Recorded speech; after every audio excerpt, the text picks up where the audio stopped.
আসসালামু আলাইকুম। আগামী 12ই ফেব্রুয়ারি ত্রয়োদশ জাতীয় সংসদ নির্বাচন। উক্ত নির্বাচনকে ঘিরে জনমনে একটি উৎসবের আমেজ তৈরি হয়েছে, কিন্তু এই উৎসবের ভিড়ে লুকিয়ে আছে এক অন্ধকার রাত। যেই রাতে কোনো অবৈধ প্রার্থী আপনার ঘরের দরজায় এসে কড়া নাড়বে, কড়া নেড়ে আপনাকে বলবে, আপনার হাতে 500 বা 1000 টাকার নোট একটা ধরিয়ে দিবে আর আপনার মূল্যবান ভোটটি কিনতে চাইবে। কিন্তু যখন আপনি সেই 500 বা 1000 টাকার লোভ সামলাতে না পেরে যখন আপনি সেই মানুষটাকে ভোট দিবেন, সেই মানুষটি কিন্তু আগে তার নিজের দেওয়া বিলিয়ে দেওয়া সেই টাকাগুলো তোলার চেষ্টা করবে, তারপর জনগণের কথা চিন্তা করবে। একজন সৎ যোগ্য প্রার্থী কখনো টাকা দিয়ে ভোট কেনে না।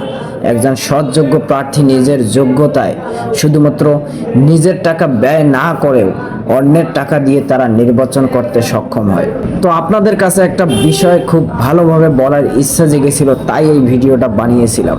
আপনি যদি একজন নিজের এলাকাকে খুব সুন্দরভাবে উন্নয়ন করতে চান, রাজনৈতিক বা প্রেক্ষাপট তৈরিতে একটি ভূমিকা রাখতে চান, তাহলে কিন্তু অবশ্যই আপনাকে আপনার এলাকার সৎ যোগ্য এবং নির্ভীক ব্যক্তিকে অবশ্যই ভোট দিতে হবে।